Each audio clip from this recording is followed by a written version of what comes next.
This channel does not promote any violent, harmful, or illegal activities. All content provided by this channel is meant for an educational purpose only.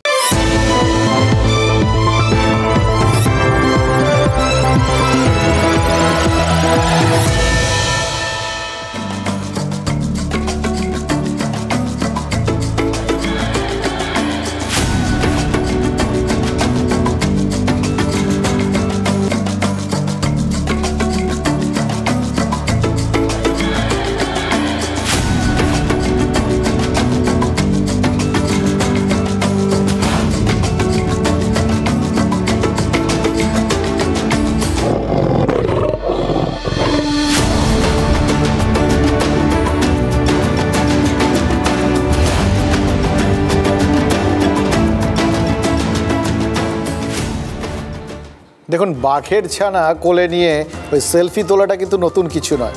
ওই Thailand অথবা কম্বোডিয়ায় বেড়াতে গিয়ে এরকম কাণ্ডটা করেননি এরকম পর্যটক খুঁজে পাওয়া মুশকিল। আর দক্ষিণ আফ্রিকায় যারা গেছেন তারা জানেন ওখানে যে লায়ন্স পার্ক আছে সেখানে তো সিংহ শাবক ঠাবককে কোলে টোলে নেওয়া যায় আর কি। কিন্তু প্রধানমন্ত্রী তিনি কি করলেন? তিনি সেলফি তোলেননি। গুজরাটের জামনগরের বনতারা রেস্কিউ সেন্টারে তিনি গেছিলেন। সেখানে ওই কোচি যারা কথা ফোটেনি তাদের যেরকম ফিডিং বোতলে দুধ খাইয়েছেন তেমনই সেই সমস্ত দুগ্ধপোষ্য শিশুদের যারা গুরুজন আর কি সেই সমস্ত বাঘ সিংহকে হ্যান্ডশেক করার দূরত্ব থেকে দেখে এসছেন। ফটোগ্রাফার এমন সব অ্যাঙ্গেল থেকে ছবি তুলেছেন না দেখে মনে হচ্ছে যে ওই হিংস্র জন্তু জানোয়ার সবাই বুঝি প্রধানমন্ত্রীর কাছে পোষ মেনে গেছে, তার গায়ে মাথায় থাবা টাবা বুলিয়ে আদর করছে। এবার এই কাণ্ডগুলো কলকাতাতেও কিন্তু ঘটতে পারত যদি শোভন চট্টোপাধ্যায়ের প্রস্তাবটা পরবর্তী ক্ষেত্রে নাকচ না হয়ে যেত। সেটা 2017 কাননে তখনও পদ্ম ফোটেনি। শোভন চট্টোপাধ্যায় প্রস্তাব দিয়েছিলেন যে ইএম বাইপাসের ধারে ইকোলজিক্যাল পার্ক তৈরি, ঠিক যেরকম ওই থাইল্যান্ডে রয়েছে সেরকম আর কি।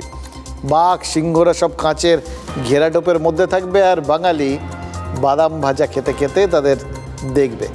শোনা যাচ্ছে স্নেহের কারণের প্রস্তাবটা মুখ্যমন্ত্রী খুব মনেও ধরেছিল, কিন্তু বিধিবাম বাদ সেধেছিল কিছু পরিবেশ প্রেমী। তারা নাকি বলেছিলেন যে বাঘ যতই ওই বেড়ালের বনপটনপ হোক তাদের এরকম করে পুষ্টি করে রাখাটার কোনো মানে হয় না, এটা তাদের নাগরিক অধিকারে হস্তক্ষেপের মতো ব্যাপার আর কি। ফলে ব্যাপারটা আর এগোয়নি। এবার দেখুন বাঘ বা সিংহ দর্শকদের ঘাড়ের কাছে চলে আসে যদি আর কাঁচের দেওয়ালে ওই হাউ মাউ খাউ করে সেটা দেখতে খুব ভালো লাগে, নিজেদের নিরাপদ মনে হয়। কিন্তু সেই দেওয়ালটা যে ভেঙে ফেলা যায় ওই বাঘ সিংহ কিন্তু সেটা বোঝে না। যদি বুঝতো তারা তো ছুটে এসে গায়ের জোরে ওই কাঁচের ওপর ঝাঁপিয়ে পড়তো, থাবা ঠাবা মেরে কাঁচ গুড়িয়ে দেওয়ার চেষ্টা করতো। ভাঙতো না ভাঙতো সে তো পরের কথা, চেষ্টা তো করতো, কিন্তু না, চেষ্টাটাও করে না। তারা ওই যেই একবার ধাক্কা খেয়ে দেখেছে তাদের দৌড় ওখানেই শেষ, তারা ওখানেই নিজেদের আটকে রেখেছে। ভাঙার বুদ্ধি সেই বুদ্ধিটা তাদের নেই। আচ্ছা, এখানেই কি বাকি প্রাণীদের টেক্কা দিতে পারি আমরা? আমরা তো নাকি মহাবুদ্ধিমান সব জীব, বুদ্ধি আছে বলেই নাকি আজও জগতের সর্বশ্রেষ্ঠ জীবের ট্যাগটা আমাদের কলার থেকে ঝুলছে। তা আমরাও কি বুঝি আমাদের চারপাশে কতগুলো এরকম কাঁচের দেওয়াল তুলে রাখা রয়েছে?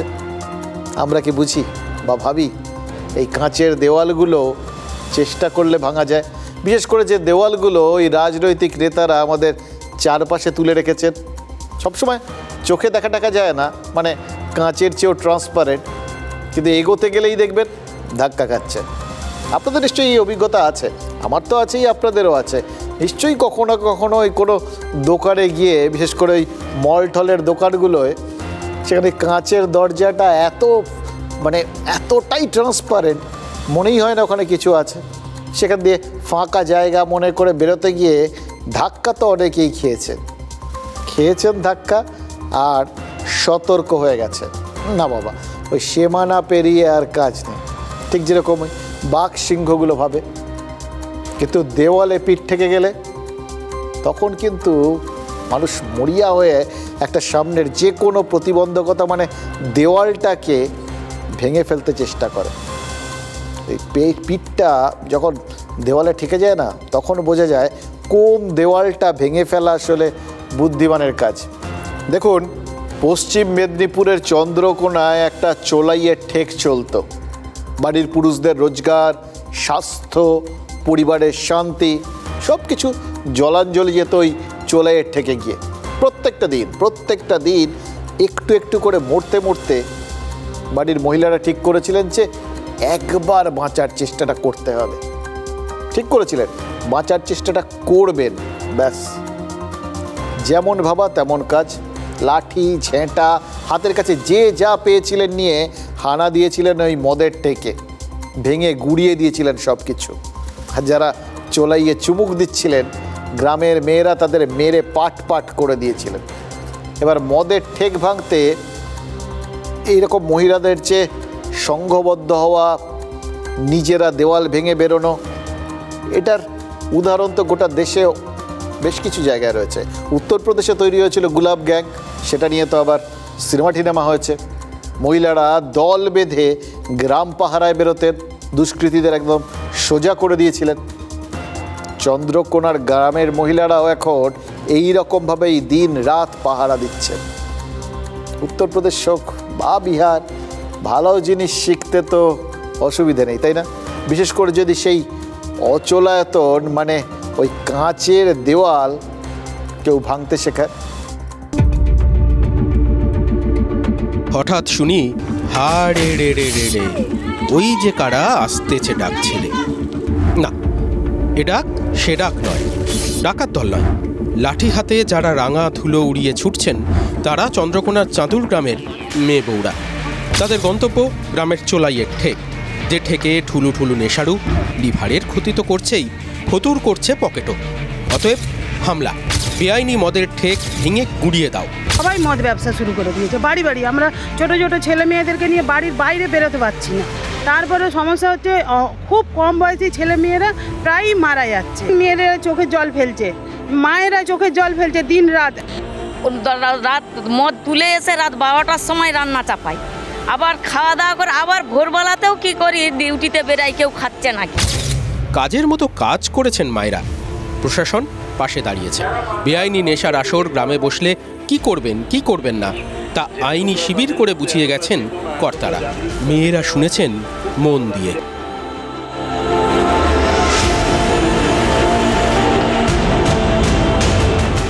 স্বাভাবিক এইভাবে দেওয়াল ভাঙার পরিস্থিতি আসাটা তো মেয়েদের জন্য খুব স্বাভাবিক। মেয়েদেরই তো যত জ্বালা, তাই না? নেশা করে ফতুর হয়ে যাওয়া, স্বামী ছেলেকে সুস্থ করে তোলা, এসব কিছু তো তাদেরই করতে হয়। সেই জন্যই তারা ওই চোলাইয়ের ঠেকটা ভেঙেছিলেন এবং এক্ষেত্রে প্রশাসনকে পাশে পেয়েছেন। কারণ দুটো, এক, চন্দ্রকোনার ওই চাঁদুর গ্রামের মতো যেখানে যেখানে বেআইনি মদের ঠেক আছে সেই সব এলাকায় স্থানীয় নেতা বা স্থানীয় প্রশাসনের 2 পয়সা ইনকাম হয়তো হয়, কিন্তু রাজ্যের আবগারি দপ্তর ডুডু, কোনো রাজস্ব আয় হয় না। কারণ বেআইনি মদের কারবার যারা চালান ওখানে ওই স্থানীয় কারবার যারা সামলান তাদের তো 2 পয়সা দিয়ে দিলেই সরকারকে আর ট্যাক্স দিতে লাগে না। আর 2, বেআইনি মদের ঠেকে যারা চোলাই গেলেন তারা যে কোনো সময় পরপারে টিকিট কাটতে পারে। মাঝে মধ্যেই খবর বেরোয় না, 20 মদে এতজনের মৃত্যু হলো, 20 মদে অতজনের মৃত্যু হলো। আর 20 মদে মৃত্যু হওয়ার পর যে স্বাভাবিক খবরটা এসে পড়ে, সরকার মৃতদের জন্য এত টাকা ক্ষতিপূরণ ঘোষণা করেছে। দেখুন, 20 মদে মৃত্যু হলে সামগ্রিকভাবে দায়টা তো রাজ্য সরকারের ওপরেই এসে পড়ে। একে তো 20 মদ খেয়ে যারা মরেন তাদের পরিবারকে ওই বললাম ক্ষতিপূরণ দিতে হয়, গ্যাঁট গচ্চা প্রভূত পরিমাণ যায়, আর সেই সঙ্গে তো গালাগালটাও হজম করতে হয়। বিরোধীরা বলেন যে রাজ্যের মানুষের জন্য কাজের ব্যবস্থা করতে পারে না তো সরকার, তাই হাতে হাতে পাউচ ধরিয়ে দিচ্ছে। ভাল লাগে নাকি শুনতে এই সমস্ত কথা? একদিকে ক্ষতিপূরণ বাবদ খরচ, অন্যদিকে বদনাম, এই জোড়া যন্ত্রণা যে ওই বেআইনি মদের ঠেকের জন্যই সরকারকে সহ্য করতে হয়, এটা তো সরকারও হাড়ে হাড়ে টের পাচ্ছে। সেই মদের ঠেকটা যদি মহিলারা ভেঙে দেন, কারণ সরকারের তো সবসময় ভাঙা হয়ে ওঠে না, ওই মাঝখানে যারা থাকেন তাদের কথাও তো মাথায় রাখতে হয়, স্থানীয় লোকজন আর কি, যাদের লোকে নেতা টেতা বলে। হ্যাঁ, সবারই স্বার্থ তো দেখার, সরকার তো সবার, তাই না, সবার কথাই ভাবতে হয়। সুতরাং ওই মদের ঠেক যদি মহিলারা ভেঙে দেন তাহলে তো সরকারেরই উপকার হলো। তাই মদের ভাঁটির দেওয়াল কেউ ভাঙলে প্রশাসন তাকে শুধু আইনি কেন, সব রকমের সাহায্য করতে পারে। ইন্টারেস্টিং বিষয়টা কিন্তু অন্য জায়গায়। চিড়িয়াখানার বাঘ সিংহের মতো চন্দ্রকোনার ওই মহিলারাও হয়তো এতদিন বুঝতে পারেননি যে দেওয়ালটা ভাঙা যায়। যেটা এতদিন তারা ভাবতে পারেননি, সেটা একবার বিশ্বাস করে ফেললে কি হয়, সেটা যখন তারা দেখিয়ে দিয়েছে তখন ওই মদের ভাঁটি ভেঙে গুড়িয়ে গেছে। এবার এটাকে যদি একটা ক্লাসিক্যাল এক্সাম্পল হিসেবে ধরে নিই, মানে একদম হাতে গরম একটা উদাহরণ, তাহলে খান দুই কথা বলা যায়। প্রথমত, মানুষ যখন প্রতিবাদ হয় তখন কিন্তু যে কোনো অচলায়তনের বিপদ ঘনায়। রাজনীতির যে দেওয়ালটা বাধার মতো আমাদের ঘিরে আছে, সেটাকে মানুষ যদি মরিয়া হয়ে ভেঙে ফেলে, তাহলে তো কোথাও গিয়ে যারা সেই দেওয়ালগুলো আমাদের চারপাশে দিয়ে আমাদের বন্দি করে রেখেছিল, আমরা যদি বন্দি থাকি তাহলে কেউ মুক্ত হয়ে অনেক স্বচ্ছন্দে ঘুরে বেড়াতে পারে আমাদের চারপাশে, সেই মানুষগুলোর তো বিপদ। দ্বিতীয়ত, এই ভাঙাটা হচ্ছে অভ্যেস। একবার সেটা তৈরি হয়ে গেলে মাঝখানের দেওয়াল ভাঙাটা সহজাত হয়ে যায়। একবার ভাঙতে পারলে বিশ্বাস তৈরি হয়ে যায় যে যে কোনো দেওয়াল, যে কোনো বাধা এইভাবে ডিঙিয়ে যাওয়া যায়। এবার সব দেওয়াল যদি এভাবে ভাঙা শুরু হয়ে যায়, তাহলে আমাদের চারপাশে আর দেওয়াল দেওয়া যাবে নাকি? দেওয়াল দেওয়ার সময়টাই তো নষ্ট হবে, তাই না? আর মাঝখান থেকে সব সমস্যার সমাধান হয়ে যাবে। আর এই সমস্যাটার সমাধান কারা করবে? ওই যারা দেওয়াল ভাঙবে। কিন্তু এই বিশ্বাসটা ছাপোষা মানুষ অর্জন করে ফেলুক, সেটা কি নেতারা চাইবেন? তারা কি চাইবেন যে তাদের ছাড়াই এইভাবে মানুষজন স্বাবলম্বী হয়ে যাক, দেওয়াল ভাঙুক, সমস্যার সমাধান করে ফেলুক?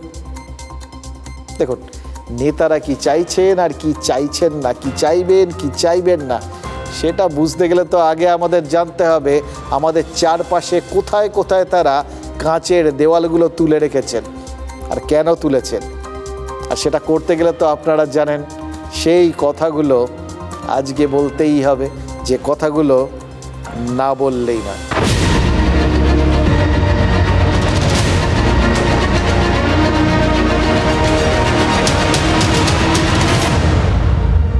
কর্ণাটক বিধানসভায় 15টা আরাম কেদারা এসছে, জানেন তো? অত্যাধুনিক গদি চেয়ার, ইংরেজিতে বলে না রিক্লাইনার, তাই ওই শুয়ে পড়ে পাটা তুলে দেওয়া যায়, পেছনটা এলিয়ে দেওয়া যায়, গা এলিয়ে বিশ্রাম করা যায়। তন্দ্রা এলে ওই পাওয়ার ন্যাপও নিয়ে নেওয়া যায়। একটা জিনিস মনে হচ্ছিল, জানেন তো, এটা কি ওই প্রাক্তন প্রধানমন্ত্রী দেবগৌড়াকে শ্রদ্ধার্ঘ নাকি? তিনিও তো কর্ণাটকের মানুষ, এবং প্রধানমন্ত্রী থাকাকালীন তাকে একাধিকবার সংসদে ঘুমোতে দেখা গেছে। গুরুত্বপূর্ণ বিতর্কের মাঝেও মাঝে মধ্যে ঘুমিয়ে পড়তেন। রাজনৈতিক মহল অবশ্য বলছে যে ঘুমোনোর ব্যবস্থাটা করে ভালোই করেছেন স্পিকার, নেতারা যত ঘুমিয়ে থাকেন ততই মানুষের মঙ্গল। কিন্তু এমন যুগান্তকারী সিদ্ধান্ত নিয়েও কর্ণাটকের স্পিকার ইউটি কাদের ফরিদ 1 নম্বর হেডলাইনটা হতে পারলেন না, জানেন তো? মহা মুশকিল।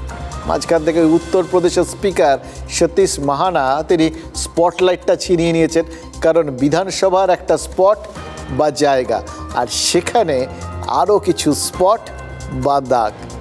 आज सवेरे मुझे सूचना मिली कि हमारे विधानसभा के इस हॉल में किसी माननीय सदस्य ने पान मसाला खाकर अपने वहीं पर सेवाएं दे दी थी। तो मैं आया था और मैंने उसको साफ करवाया है। मैंने वीडियो में उस माननीय सदस्य को देख भी लिया है, लेकिन मैं किसी इंडिविजुअल को अपमानित नहीं करना चाहता, इसीलिए उनका नाम नहीं ले रहा हूं। आगे से मेरी सभी सदस्यों से यह निवेदन है कि अगर किसी भी अपने साथी को ये करता हुआ देखें तो वो लोग वहीं रोक दें। मेरी बात समझे? हम सबकी विधानसभा है, ये सिर्फ एक अध्यक्ष की विधानसभा नहीं है, ये 403 मेंबर्स की बराबर की जिम्मेवारी है और उत्तर प्रदेश की 25 करोड़ जनता की विधानसभा है। इसको साफ सुथरा रखना हमारी जिम्मेवारी है और हम उसको करें, ये सबकी जिम्मेवारी। मैं किसी का भी नाम नहीं लूंगा, लेकिन जिसने किया है वो स्वयं आकर अगर मुझे कह देंगे कि उन्होंने किया है, नहीं। পশ্চিমবঙ্গে এপিক বিতর্ক আর উত্তরপ্রদেশে পিক বিতর্ক, পানের পিক। গোটা দেশ দেখলো এক বিধায়ক অধিবেশন কক্ষে ঢোকার আগে দরজায় পান মশলার মানে গুটকার পিক ফেলেছেন, আর স্পিকার গিয়ে সেই পিক দেখেছেন। সে ভিডিও প্রকাশ্যে এসছে, আর তারপর তো স্পিকার নিজেই পুরোটা জানালেন। তার মানে স্পিকার সতীশ মাহানা চেয়েছেন দেশবাসী এই কথাটা জানুক, যে রাজ্যে কুম্ভের পরিচ্ছন্নতার তারিফ বিদেশিরাও করছেন, যে রাজ্যে যমুনা সাফাই চমক লাগিয়ে দিচ্ছে, সেই রাজ্যের বিধানসভার দরজায় গুটকার পিক। ভাবুন তো একবার, তৃণমূলের কাছে এটা কত বড় একটা শক্তিশালী হাতিয়ার হতে পারত। 2021-এর বিধানসভা নির্বাচনে তো তলে তলে এই প্রচারটাই চালানো হয়েছিল। একবার যদি বিজেপি জিতে যায় তাহলে বাঙালি ভদ্রলোকের গায়ে এই গুটকার পিক দিয়ে দেবে, কিচ্ছু বলার থাকবে না। দেখুন, উত্তরপ্রদেশের বিধানসভার দরজায় পিক আবিষ্কার হয়েছে, তাহলে এই পিকের পাশাপাশি এই পানের পিকও তো তৃণমূলের টপিক হতে পারত। কিন্তু বিধানসভার দরজায় যারা পিক ফেলে, ক্ষমতা এলে তারা আপনার দরজাতেও পিক দিয়ে যাবে, এটা বলার সুযোগ থাকলেও সুযোগ পেল কোথায় তৃণমূল? তৃণমূলের নেতারা কিন্তু এখনও এই পিকটাকে টপিক করেনি বা পিক করেনি। তবে যারা তাকিয়ে রয়েছেন ওই উত্তরপ্রদেশের দিকেই, কি অদ্ভুত দেখুন, যাদবপুরে শিক্ষামন্ত্রীর গাড়ি ঘিরে বিক্ষোভ আর তারপরের ঘটনা, আর তাতে বামেরা উত্তরপ্রদেশের একটা ঘটনার মিথ্যে নজির টেনে প্রচার করছে, এই অভিযোগটা তো তৃণমূলই করেছে। আর পাল্টা হিসেবে তৃণমূলের ছোট বড় নেতারা সবাই ওই যোগীরাজ্যের উদাহরণ টানছেন, মানে ফুল ফুটুক না ফুটুক আজ বসন্তের মতো, বিজেপি জিতুক না জিতুক বাংলায় যোগীর রাজত্ব। উত্তরপ্রদেশের সঙ্গে মিলিয়ে দেখাতে চাইছে মিথ্যা কথা বলছে, ওই জন্য ওইভাবে ছেলেটাকে ফেলে ছবি তোলা হয়েছে, ওই জন্য ছেলেটাকে ওখানে ফেলে ছবি তুলিয়েছে এরা। দেখ, দুটো জিনিস নিশ্চিন্ত, জানেন তো, এই যে এত কষ্ট টষ্ট করে দেবাংশু বিভিন্ন রকম ফ্রেম ঠেম দিয়ে দেখিয়ে বোঝানোর চেষ্টা করলেন, ওই গাড়ির তলায় ছেলেটার যে ছবি যাদবপুর বিশ্ববিদ্যালয়, সেটা সম্পূর্ণরূপে একটা মিথ্যে ছবি, ওরকম কিছু ঘটেইনি, ওটা এআই এর কারসাজি গোছের ব্যাপার ট্যাপার। কুণাল ঘোষ তো তাতে জল ঢেলে দিলেন। হ্যাঁ, তিনিও বলেছেন ওটা সাজিয়েছে, সামনে ফেলে তো ছিল, মানে ছবিটা তার মানে জেনুইন, এটা নিয়ে আর কেউ কিছু বলবেন না আর কি। সে যাক, কোন ঘটনার পরিপ্রেক্ষিতে এটা বললেন, কোন ঘটনার সঙ্গে এটাকে মেলানো হয়েছে? 2021 সালের 3রা অক্টোবর লখিমপুর খেরিতে গাড়িতে পিষে মারার একটা ঘটনা ঘটেছিল, আপনাদের মনে আছে? উত্তরপ্রদেশের ঘটনা।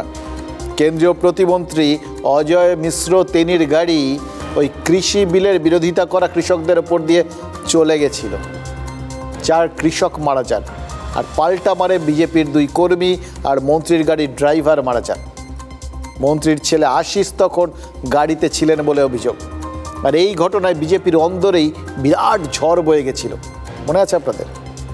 শিক্ষামন্ত্রীর গাড়িতে ছাত্রনেতা ইন্দ্রানুজ রায় আহত হয়েছেন, আর সেই ছবি লখিমপুরের সঙ্গে মিলিয়ে পিষে মারার চেষ্টার অভিযোগ তুলছে বামেরা। তার মানে কি? মানে পীড়নের অভিযোগ তুলতে উত্তরপ্রদেশের নজির ব্যবহার করা হচ্ছে। আবার বিক্ষোভ দমনেও কি পশ্চিমবঙ্গের মডেল সেই উত্তরপ্রদেশ? কারণ মন্ত্রী ফিরহাদ হাকিমও তো উত্তরপ্রদেশেরই নজির টেনেছেন, ওখানকারই উদাহরণ টেনেছেন। কলকাতার মেয়র কি অভিযোগ করেছেন? তিনি অভিযোগ করছেন যে যাদবপুরে গুন্ডামি হয়েছে, আর এই রকম গুন্ডামি যদি যোগীরাজ্যে হতো তাহলে মেরে নাকি হাড়গোড় গুড়িয়ে দেওয়া হতো।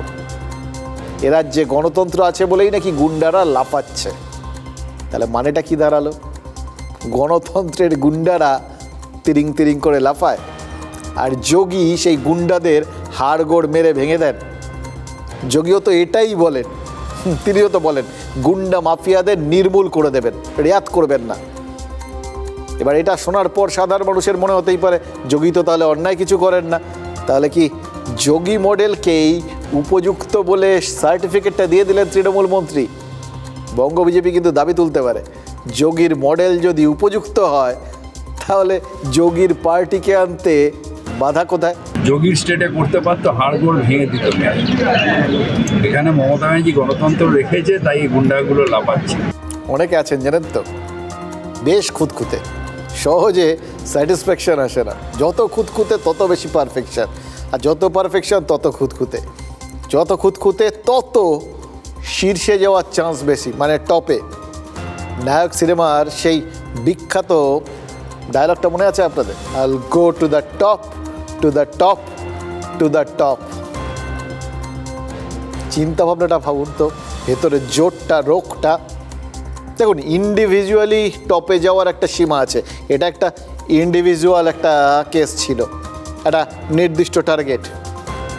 কিন্তু যখন রাজনীতি, তার মাথায় এরকম রোগ চেপে যায়, দেখুন রাজনীতি যেমন খুঁতখুঁতে, তেমনই রাজনীতি টপে যাওয়ার কোনো পরিসীমা নেই। এই যাদবপুর কাণ্ডেই দেখুন, যা ঘটেছে সে তো সবাই দেখেছে। এবার শিক্ষামন্ত্রী গাড়ি চাপা দিয়েছেন কি দেয়নি, এই নিয়ে আজও দেবাংশু ভট্টাচার্য বনাম এসএফআই তাদের যুক্তি, পাল্টা যুক্তি, এ সমস্ত লড়াই চলছে। কিন্তু সে তো অনুঘটক মাত্র, ঘটনা পরম্পরা। কী কারণে এমন ঘটনার অবতারণা ঘটল? দেখুন, সাদা চোখে দেখলে ওয়েব কুপা সদস্যরা এবং তাদের প্রেসিডেন্ট যাদবপুরে গেছিলেন একটা সম্মেলনে যোগ দিতে, যেতেই পারেন। ওখানে গেলে প্রবল বিরোধিতার মুখে পড়তে হবে, এটাও সবাই জানতো। এবার তাহলে এই প্রশ্নটা উঠতে পারে যে শিক্ষামন্ত্রীর যাদবপুরে যাওয়ার মূল লক্ষ্যটা কী ছিল? শুধুই ওই ওয়েব কুপার সম্মেলন, নাকি তার বাইরেও আরও কিছু? রাজনীতিতে লক্ষ্য এক আর উপলক্ষ্য আর এক, এটা আপনারা মোটামুটি এতক্ষণে জেনে গেছেন, অনেক দিন ধরেই শুনছেন, জানেন। এবার 2011 থেকে তৃণমূল শাসকের আসনে, মানে টপে, একদম টপে, ধারে কাছে কেউ নেই। কিন্তু যাদবপুর না, ওখানে টপ কেন, কোনোভাবেই খাপই খুলতে পারছে না ঘাসফুল। আর তাই যাদবপুর চাই, ওখানে I shall go to the top, to the top, to the top, এই বলে সব নেতা নেত্রী দৌড়চ্ছেন। দেখুন, যাদবপুর ইউনিভার্সিটিতে কিন্তু টিএমসিপি আছে, তৃণমূল ছাত্র পরিষদ, কিন্তু টপে নেই। দেখুন, এটা তো ভাবতে পারেন না থাকলেও কিচ্ছু এসে যাবে নাকি? নিশ্চয়ই কিচ্ছু এসে যাবে না, কিচ্ছু যাবে না। জেএনইউতে ওখানে যারা ক্ষমতা আছে বামেরা, এ রাজ্যে কি আছে? নেই। তেমনি জেইউতে টিএমসিপি না থাকলেও সরকারের ক্ষমতায় এতটুকু আঁচ লাগবে না, তবুও খুঁতখুঁতানি। তৃণমূল যাদবপুরের টপে পৌঁছতে মরিয়া, পরিষ্কার হয়ে গেছে এটা। শিক্ষামন্ত্রী ব্রাত্য বসুকে যেভাবে সেদিন অগণতান্ত্রিকভাবে হেনস্থার চেষ্টা হয়েছে, আমরা তার সমালোচনা করেছি, কারণ মেনে নেওয়া যায় না। এটা ওখানকার সংস্কৃতি হয়ে গেছে। সে বাবুল সুপ্রিয়ই যান, তখন তিনি বিজেপি ছিলেন, বা ধনকর যান, বা এখন তৃণমূল মন্ত্রী ব্রাত্য বসুই যান, ওরকম কেউ ঢুকলেই তার সঙ্গে এরকমভাবে অসভ্যতা করতে হবে, এরকম কোনো মাথার দিব্যি কেউ দিয়েছে নাকি? এই অধিকারটাই বা কে দিয়েছে? কিন্তু সেই সমালোচনা হয়ে যাওয়ার পর আমাদের নজরে দুটো বিষয় আসছে। এক, অত্যন্ত প্রম্পট একটা রিয়াকশন। হেনস্থা হলো, ব্রাত্য বসু চলে গেলেন এবং তারপরেই তৃণমূলের মিছিল বেরিয়ে গেল অরূপ বিশ্বাসের নেতৃত্বে, পাশে সায়নী। কি দ্রুত অর্গানাইজড হয়ে গেল গোটা ব্যাপারটা। দেখুন, শাসক দল এক ডাকে 100 লোক বেরিয়ে আসবে, এক মুহূর্তে 1000 লোক বেরিয়ে আসবে, এটাই তো স্বাভাবিক।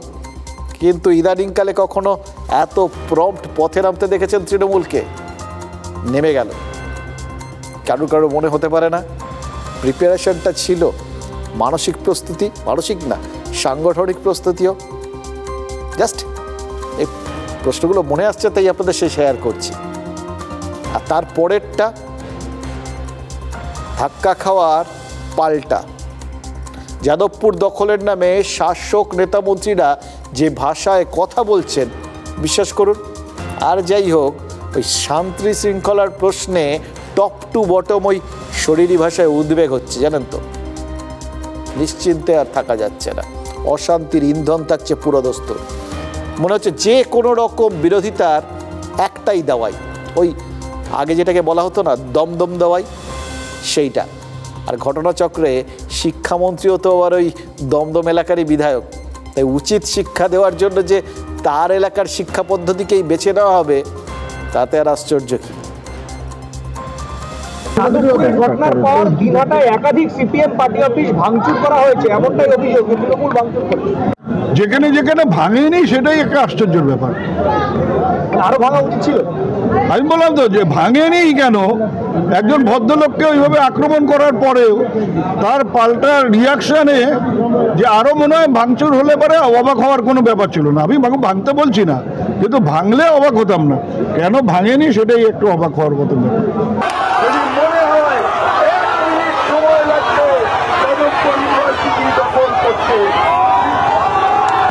আগে যখন সিপিএমের বিরুদ্ধে আমরা মিছিল করেছি, সিপিএমরা মোটা মোটা লাঠি নিয়ে আমাদের মারত। এবারও বোধ হয় এসএফআই ছেলেদের সেরকম শিক্ষা দেওয়ার সময় এসেছে। 2011 সালে মমতা বন্দ্যোপাধ্যায় পরিবর্তনের পর রবীন্দ্রসঙ্গীত শুনিয়েছিলেন বলে না এখনো পর্যন্ত তৃণমূল সেই ধৈর্যটা রেখেছে। রবীন্দ্রসঙ্গীতের পরিস্থিতিটা চলছে বলে সিপিএমের এই সমস্ত বড় বড় কথাবার্তা কুৎসা এই হামলাগুলো এখনো চলছে। রবীন্দ্রসঙ্গীতের কপিরাইট চলে গেছে তো ইদানিং দেখবেন বিভিন্ন লোক বিভিন্ন রকম সুরে রবীন্দ্রসঙ্গীত গাইছে, একটা ফিউশন টিউশন বিভিন্ন রকম। যে পরপর বক্তব্যগুলো শুনলেন সেগুলোর মধ্যে রবীন্দ্রসঙ্গীতের সুর কীরমভাবে রয়েছে বোঝা যাচ্ছে না। সেই চেনা চেনা গন্ধ, সেই চেনা চেনা ঝাঁঝ, না কোনো অ্যাডের ক্যাচ লাইন নয়, এটা আপাতত বঙ্গের পলিটিক্যাল ন্যারেশন। শাসক হুঙ্কার দিচ্ছে কাকে?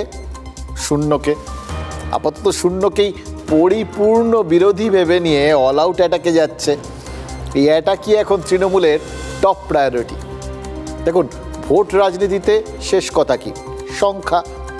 সেখানে 200-র ওপর আসন রয়েছে, ধারে কাছে কেউ নেই। পরের বছরের বিধানসভায় এই লক্ষ্যটাকে আরেকটু বাড়িয়ে ফিক্স করে দেওয়া হয়েছে 215+। তারপরেও কেন যাদবপুরে এতটা মরিয়া ভাব? পলিটিক্যাল ন্যারেশনের কথা বলছিলাম না? কেউ কেউ বলতেই পারেন যে সিপিআইএমকে পলিটিক্যাল মাইলেজ দিয়ে ধর্মীয় মেরুকরণে ভোট ভাগাভাগির অঙ্কটা একটা ঠিকঠাক জায়গায় রাখতে চেষ্টা করছে তৃণমূল। এটাও কেউ কেউ ভাবতে পারেন যে সিপিআইএমকে প্রাসঙ্গিক করে দিয়ে ওই বাম ভোট রামে যাওয়াটা আটকাতে চাইছে। কিন্তু তার তো একটা উল্টো দিকও রয়েছে, পচাশা মুখে তো পা কাটতেই পারে। বিজেপির কথা মতো ওই 5-6% হিন্দু ভোট সেটা যাতে সুইং না করে, সেটা ভাগাভাগি হয়ে যায়, সেইটার জন্য যদি সিপিআইএমকে লাইমলাইট আনার চেষ্টা হয়, এর সঙ্গে তার উল্টো দিকও আছে। সিপিআইএম শক্তিশালী হলে সংখ্যালঘু ভোট যেটা কিনা শাসকের মুঠোতে, সেই মুঠোতেও তো ভাগ বসানোর চান্স থাকতে পারে। সেই চান্স কি তৃণমূল নেবে, নাকি তারা এতটাই কনফিডেন্ট সেই ভোট ব্যাংকটা সম্পর্কে যে ওখানে কেউ এসাদের ভাগ হবে না, এরকম বলছেন আর কি। দেখুন, রাজনীতি এই যে ভাবনা চিন্তা অঙ্কগুলো না এক যাত্রায় পৃথক ফলের অঙ্ক। এখানেই সাধারণ মানুষের ভাবনা চিন্তার বাইরে। ধরবো করবেন কিন্তু ধরতে পারবেন না। সাংগঠনিক আর প্রশাসনিক দুদিক থেকেই শাসকের যা শক্তি, তাতে এই যে তেরে ফুরে যেরকম তেরে মেরে ডান্ডা করে সবাই নামছেন, বা ওই ফিউশন একটা রবীন্দ্রসঙ্গীতের সুর শোনাচ্ছেন, তাতে কিন্তু মনে হচ্ছে একটা মরা মেরে খুনের দায় হতে পারে। অথচ দেখুন, সিপিআইএমের পার্টি অফিস ভাঙচুর করা হচ্ছে বলে দাবি উঠছে। এবার ঝিমিয়ে পড়া বাম নেতারা মার খেলে চাঙ্গা হবেন কিনা জানি না, কিন্তু দিনের শেষে যে মারছে এবং যে মার খাচ্ছে দুজনেই তো সৈনিক, হাল্লা রাজার সেনা। যুদ্ধে কয়েকটা সৈন্যর ক্ষতি হলে রাজাদের কিচ্ছু আসে যায় না, ক্ষতিটা আলটিমেটলি ওই সৈন্যের পরিবার পরিজনের। কালকে সন্ধ্যায় মাননীয় শিক্ষামন্ত্রী উনি ফোন করেছিলেন, ফোনে কথা হয়েছে, উনি সত্যি অনুতপ্ত। উনি বলেছেন যে উনি খুব কষ্ট পাচ্ছে, উনি এটা চাননি, এটা ওনাকে খুব আঘাত দিয়েছে। ইন্দ্রানুজ ওনার সন্তান সম, ওনার মিসেসও খুব কষ্ট পাচ্ছেন। এই অরূপ বিশ্বাস একটা এই একেবারে তোলাবাজি গুন্ডাবাজিদের নেতা তন্মুখকে মমতা ব্যানার্জির একটা নতুন দপ্তর খোলা হচ্ছে, গুন্ডা বিষয়ের দপ্তর। নয়ন সুদয়ন কোথায় কে কি বলে বুঝবে আর দিনাটার আমাদের বাচ্চা ছেলেদের জিজ্ঞাসা করলে বয়ে যাবে এর উত্তর কি হতে পারে। আর এত যদি হিম্মত হয় করুক না, দেখা যাবে। ক্রিমিনাল সরকার 4 দফায় খেলা হওয়ার কথা বলে প্রথম দফার খেলাটা দেখায় যাদবপুর বিশ্ববিদ্যালয়কে দখল করবার, গুন্ডাদেরকে দিয়ে যাদবপুর বিশ্ববিদ্যালয় দখল করবার মাধ্যমে তাদের বিরুদ্ধে লড়াইতে নামতে গেলে চালিয়েই খেলতে হবে। সিপিএম পার্টি অফিস ভাঙতে বলছে তা নয়, কিন্তু তার দল, তারা গুন্ডারা হাজারি করার দল, লুটপাটের দল, তারা এই মৌকায় সারা বাংলাদেশে একটা লুটপাটের আয়োজন করেছে। সিপিএমকে এখন আক্রমণ করে তুলে আনার জন্য একটা গটঅফ গেম চলছে। মমতা বন্দ্যোপাধ্যায়ের উদ্দেশ্য হচ্ছে 4-5% হিন্দু ভোট সিপিএমকে দিয়ে কাটা। জেএনইউটাকে নষ্ট করার জন্য চেষ্টা হয়েছে, যাদবপুরকে ধ্বংস করার এটা কুৎসা অভিযান চলছে। আমার মনে হয় পশ্চিমবাংলায় এটা যাদবপুর আলাদা কোনো বিচ্ছিন্ন কোনো জায়গা নয়, যে কোনো জায়গায় যাদবপুর আক্রান্ত মানে পশ্চিমবাংলার শিক্ষা ব্যবস্থা, পশ্চিমবাংলার সংস্কৃতি, বাংলার মানুষের ঐতিহ্য সেটা আক্রান্ত। দফা 1 দাবি 1, সুকান্ত মজুমদারের ক্লিয়ার অ্যান্ড কাট যুক্তি। হিন্দু ভোটকে ভাগ করতে সিপিআইএমকে তোল্লাই দিচ্ছে সরকার। এবার যাদবপুরের ঘটনায় এসএফআই বা বাম নেতাদের বিরুদ্ধে কটা প্রশাসনিক ব্যবস্থা হয়েছে, যা শুনছি তাতে নাকি অধিকাংশ এফআইআরই ওই ইন্দ্রানুজ আর তার সংগঠনগুলোর বিরুদ্ধে হয়েছে। মুখে বামেরা টার্গেট, কিন্তু প্রশাসনিক ব্যবস্থায় সেখানে কি নমনীয়তা দেখাচ্ছে সরকার? সরকার আর দল এক, আবার একই সঙ্গে তো পৃথকও। একটা বড় জটিল সমীকরণ কিন্তু এটা, সাধারণ মানুষের বোধবুদ্ধির ওপরে। মানুষ কি দেখছে? মানুষ দেখছে প্রতিপক্ষ সিপিআইএম, তাই তাদের পার্টি অফিস ভাঙছে। আর আইনি ব্যবস্থা ওখানে হালকা ছাড়। গতকালই দীপঙ্কর ভট্টাচার্যের দলের সাথে সিপিআইএমের সমীকরণের কথা বলছিলাম। আজ দেখলাম সিপিআইএমএলের দীপঙ্কর বাবু কলকাতায় ছুটে এসছেন। 2011-য় ওই পরিবর্তনের সময় তৃণমূলের সংগঠন খুব একটা শক্তিশালী ছিল না, বরং তার চেয়ে বেশি ছিল অন্য একটা জিনিস। সব থেকে বেশি এফেক্টিভ কী ছিল বলুন তো? ভেবে দেখুন। অনেক বেশি স্ট্রং ভূমিকা ছিল সামগ্রিকভাবে একটা সিপিএম বিরোধী শক্তির, অর্থাৎ মাও সিম্প্যাথাইজার, ডানপন্থী, বুদ্ধিজীবী তথা বিশিষ্টজনরা। সমাজের একটা বড় অংশ কিন্তু নড়ে চড়ে বসেছিল এদের দেখেই, আর প্রভাব পড়েছিল ভোট বাক্সে। 26-এর আগে যাদবপুর বিশ্ববিদ্যালয় কি সেই কারণেই সব দলের টপ লিস্টে থাকলেও তালমিলটাও তো টপ থাকতে হবে, তাই না? সেটা তৃণমূলের তখন ছিল। 2011-য় তৃণমূলের দফার দাবির মধ্যে কোনো দ্বিধাদ্বন্দ্ব ছিল না। কিন্তু আজকের প্রধান বিরোধী দল বিজেপির ক্ষেত্রে বিজেপির সুকান্তবাবু যখন যাদবপুর পর্বকে গটাপ বলছেন, তখন দিলীপ ঘোষ আর এবিভিপি কি বলছে? তারা ব্রাত্য বসুকে হেনস্থার নিন্দে করছে। হ্যাঁ, দিলীপ ঘোষরা তাই করেছেন। আর একই সঙ্গে বিজেপিরই আরেকটা অংশ একদম তৃণমূলের ভাষাতেই কথা বলছে, সার্জিক্যাল স্ট্রাইকে জেইউ দখল। মিসম্যাচ হচ্ছে না ব্যাপারটা? বিজেপির দফা আর দাবির মধ্যে কি ব্যালেন্সের অভাবটা একটু বেশি চোখে পড়ছে? এইভাবে আমরা সার্জিক্যাল স্ট্রাইক করেছিলাম যাদবপুর ইউনিভার্সিটিতে, আপনারা দেখেছেন। একটা ক্যাম্পাসের মধ্যে আপনি যা ইচ্ছা করবেন এটা চলতে পারে না। যাদের না বাইরে কোথাও না ভিতরে কোথাও কিছু আছে, কিছু হুলিগান টাইপের ছাত্র ওখানে বসে বারবার এরকম করবে, মন্ত্রী থেকে গভর্নরকে অপমান করবে, এটা পশ্চিমবাংলার পক্ষে সম্মানজনক নয়। এটা কখনো কাম্য নয়। একজন শিক্ষামন্ত্রীর ওপরে বাঁদরের মতো লাফালাফি করতে করতে গাড়ির ওপর উঠে যাওয়া, আবার ঠিক একইভাবে শিক্ষামন্ত্রীর গাড়ির তলায় একজন ছাত্র পিছিয়ে যাবে, এটাও কখনো কাম্য নয়। আজকে যাদবপুর বিশ্ববিদ্যালয়কে এরা মানে নৈরাজ্য তৈরি করে রেখেছে। আমি তো স্পষ্টভাবে বলতে চাই যে যাদবপুর বিশ্ববিদ্যালয়ে আগামী দিনে বিদ্যার্থী পরিষদ সার্জিক্যাল স্ট্রাইক করবে। ভাগ্যিস সার্জিক্যাল স্ট্রাইকটা হয়েছিল। কত লোকের ভোকাবুলারিতে কথাটা ঢুকে গেছে বলুন তো? কীভাবে হয়েছিল, কিভাবে করতে হয় সেটা না হয় জানা আছে কি নেই, সে তো পরবর্তী ক্ষেত্রে দেখা যাবে। কিন্তু বলার সময় সবাই ওটাকেই বেঞ্চমার্ক করে নিয়েছে। দেখুন, যে কোনো সংখ্যায় যেহেতু শূন্যের থেকে বড়, আর যেহেতু বামেরা এখন শূন্য, সেই জন্যই কি তৃণমূল আর বিজেপি নিজেদের এই মুহূর্তে বড় ভাই বলে মনে করছে? দেখে শুনে তো তাই মনে হচ্ছে। এবং তাদের ওই আমি আর তুমি, বাকি সব দুনিয়া ফাঁকা। পশ্চিমবঙ্গ বিধানসভায় এই মুহূর্তে তৃণমূল কংগ্রেস আর বিজেপি, তারা দুটো ছাড়া বাকিদের আর কোনো অস্তিত্বই প্রায় নেই। তাই হয়তো তাদের ধারণা হচ্ছে এই রাজ্যে বাকি সবাই ছোট ভাই, অত বড় ভাই হিসেবে যে যেরকমভাবে পারছেন বামেদের একটু শাসন করে নিচ্ছেন। দাদাগিরি দেখানোর পেছনে আর যাই হোক একটা কারণ তো আছেই, তাই না? এটা একটা কনস্ট্রাকটিভ কারণ। বড়দের সবসময় অধিকার থাকে ছোটদের শেখানো। এবার আরেকটা লক্ষ্য তো রয়েছে, বামেদের কোনোভাবে প্রাসঙ্গিক হতে দেওয়া যাবে না। আগের যে বক্তব্যগুলো ছিল তার কন্ট্রাডিকশন। কারণ বামেদের ভোট বাড়লে, মানে যদি বাড়ে আর কি, তাহলে সেটা কোন দিকে বাড়বে কেউ জানে না। একটু আগে ব্যাখ্যা করেছি আপনাদের জন্য। সংখ্যাগুরু বা সংখ্যালঘু কার ভোট ভেঙে বামেরা শক্তিশালী হবে তার উপর নির্ভর করবে ক্ষতির হিসেবটা, মানে ক্ষতিটা কার ঘরে গিয়ে ধাক্কা মারবে, তৃণমূল না বিজেপি। আর যখন গোটা ব্যাপারটাই আনসিন, আসলে তাত্ত্বিক যুক্তি, মতামত, বিশ্লেষণ যেদিকেই যাক, যে যতই বা বিজেপি তৃণমূলের দিকে আঙুল তুলুক যে তারা বামেদের তোল্লাই দিচ্ছে, আসলে কোনো পক্ষই কোনো ঝুঁকি নিতে চাইছে না।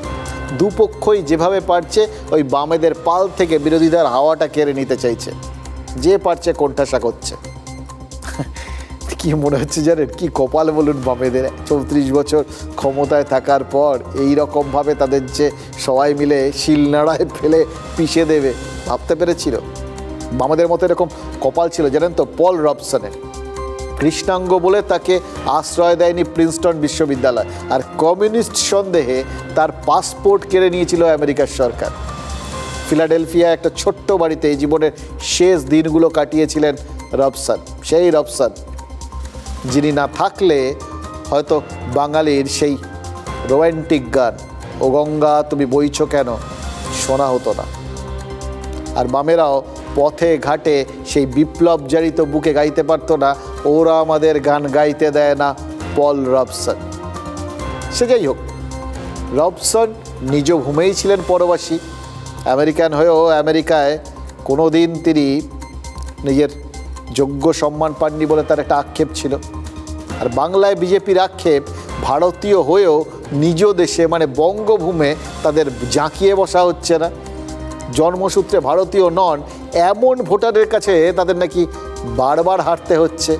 তাহলে কপালটা সেম হলো কি না? আমরা ইলেকশন কমিশনের কাছে 2024 সালে পাঠিয়েছিলাম, শুধুমাত্র উত্তর মালদা লোকসভা থেকেই 35 থেকে 42 হাজার এরকম ভুয়ো ভোটারের রিপোর্ট আমরা ইলেকশন কমিশনকে পাঠিয়েছিলাম।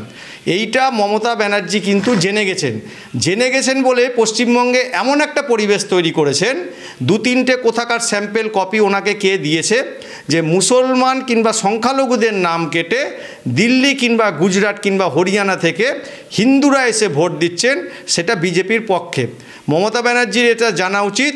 গোটা পশ্চিমবঙ্গের মানুষ জানে মমতা ব্যানার্জির ভোটের কারিগর কারা। অনুপ্রবেশকারী, সংখ্যালঘু, তৃণমূলের নেতারা 4টি 5টি 6টি করে আর ভোটার কার্ড তৈরি করে এক এক বিধানসভায় ভোট দিয়েছেন।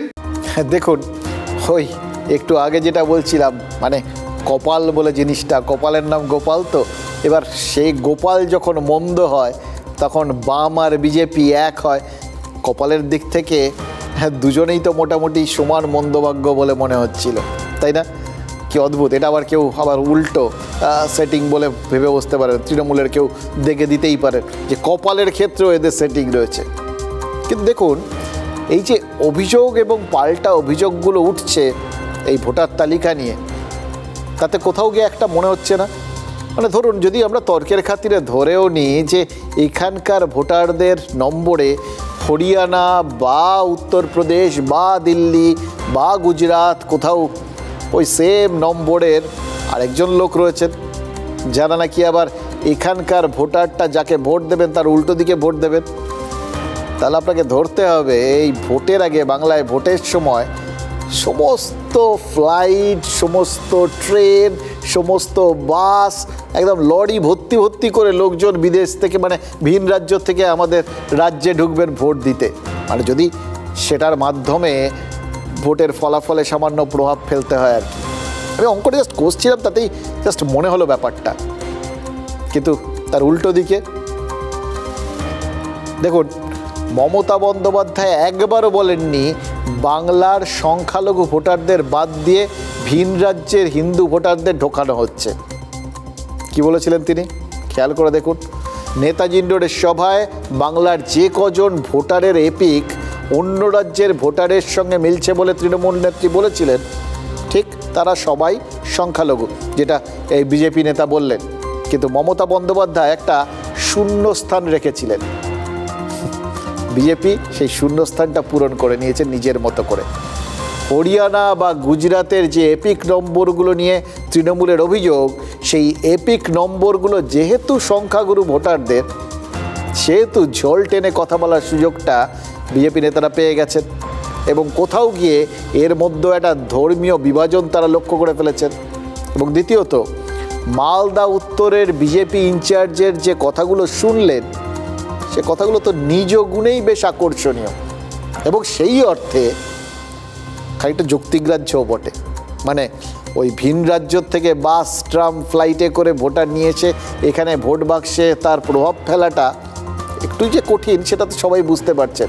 কিন্তু উনি যেটা বললেন সেটা একটু ভেবে দেখুন তো। মালদা বিজেপি বলছে যে তারা 2024-এর লোকসভা ভোটের আগেই নির্বাচন কমিশনের দৃষ্টি আকর্ষণ করেছিল। তারা দেখিয়ে দিয়েছিল, তারা অভিযোগ করেছিল এই মালদা উত্তরেই 35 থেকে 42 হাজার ভুয়ো ভোটার রয়েছে। এবং এটাই হচ্ছে আসল টুইস্ট, এই ভোটাররা, এই ভুয়ো ভোটাররা নাকি আদপে অনুপ্রবেশকারী। গত 1 বছর ধরেও সেটা নাকি তারা কমিশনে বারবার জানিয়েছে। এবার মালদা উত্তরের মোট ভোটার কত জানেন? প্রায় 17 লক্ষ। তার মধ্যে 40 হাজার ভোটার ভুয়ো, মানে মোট ভোটারের 3% ভুয়ো ভোটার বলে ধরতে হবে। এবার 3% ভুয়ো ভোটার যে বিভিন্ন ভোটে ভোট দিচ্ছে সেটা তো বিজেপিই দাবি করছে। এবার প্রশ্ন হচ্ছে, ভুয়ো ভোটাররা ভোট তো দিচ্ছে, কোন দিকে দিচ্ছে? বিজেপি বলবে এরা সবাই তৃণমূলের ভোটার, অনুপ্রবেশকারীদের পুরোটাই তৃণমূল ভোটার হিসেবে তো বিজেপি সবসময় দেখে দেয়। এবার এই বক্তব্যটা যদি সত্যি হয় তাহলে তো মালদা উত্তরটা বিজেপির দখলে থাকার কথা। লোকসভা ভোটে সেখানে জিতেছেন বিজেপির খগেন মুর্মু। তাহলে কি বিজেপি আশঙ্কা করছে যে ওখানে তাদের মার্জিনটা এত বড় ছিল, এই 40 হাজার ভুয়ো ভোটার দিয়েও তাদের হারানো যায়নি, মানে সেটা যথেষ্ট ছিল না।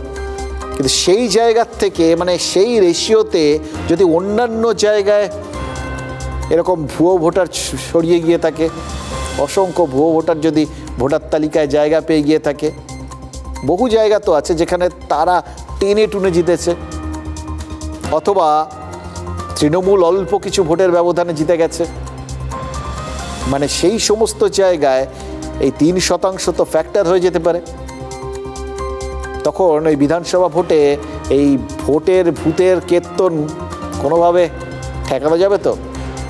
মানে ভুতুরে ভোটারের দাপটে মালদা উত্তর লোকসভা আসনের ভেতর যে কটা বিধানসভা আছে, সে হরিশ্চন্দ্রপুর, চাঁচল, মালতীপুর, রতুয়া, গাজল, হবিবপুর আর মালদায় তৃণমূলকেও ঠেকানো যাবে তো?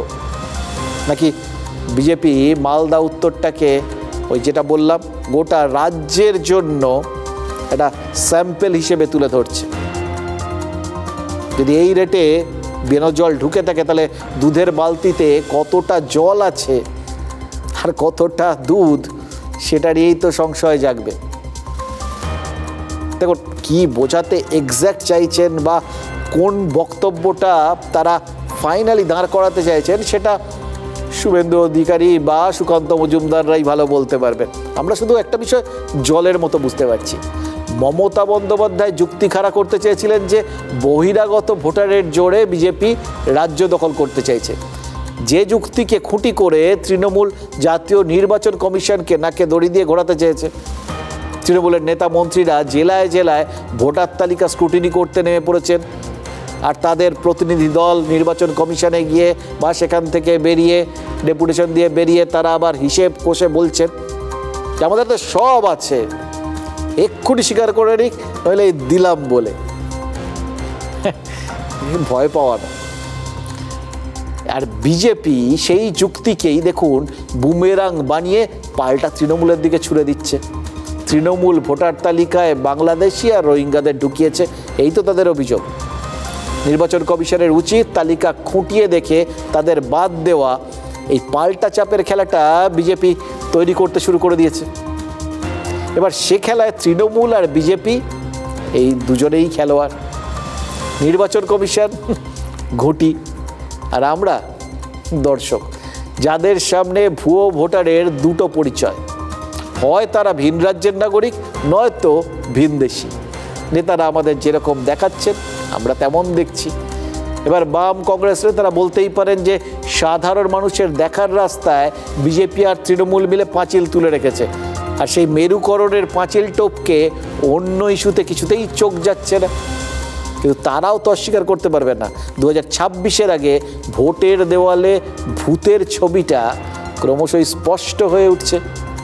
ভুয়ো ভোটার, এই ভুয়ো ভোটার তো হচ্ছে যে সর্বত্রই সারা বাংলাতে ভুয়ো ভোটারে ভর্তি করে রাখার উদ্দেশ্যই হচ্ছে তোমার যে শাসক দল তাদের জিততে হবে। যদি সত্যি ভুয়ো ভোটার থাকে তো তৃণমূলই তো আপত্তিটা করছে, অন্য কেউ তো আপত্তিটা করছে না। আমি এই লোকসভা নির্বাচনের আগে ডুপ্লিকেট নাম প্রায় আমার লোকসভা থেকে 4-5 হাজার নাম কাটাতে পেরেছিলাম, এবং তার অনেকগুলো, এটা হিমশৈলের চূড়া মাত্র, অনেক নাম কাটাতে পারিনি আমরা।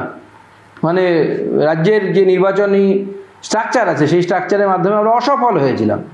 তো এটা ফ্যাক্ট। পশ্চিমবাংলায় বছরের পর বছর ভুয়ো ভোটার এক একটা বুথে অ্যাভারেজে শতাধিক, প্রায় সব বুথে, এবং তার দায়িত্ব পশ্চিমবাংলায় তৃণমূলের ঘাড়েই পড়ে। গোটা ব্যাপারটার মধ্যে জল মেশানো আছে।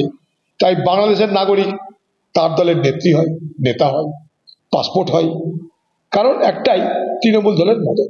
দেখুন, তৃণমূল নেতার একটা কথা খুব জোর দিয়ে বলেন, এই বিজেপি পরিচালিত রাজ্যগুলোতেই নাকি গণতন্ত্র বলে কোনো বস্তুটাই নেই। ইনফ্যাক্ট গোটা ভারতে তাদের কথা শুনলে মনে হবে গণতন্ত্র রয়েছে শুধুমাত্র এই রাজ্যে, তাও 2011 সালের পর থেকে, তার আগে ছিল না।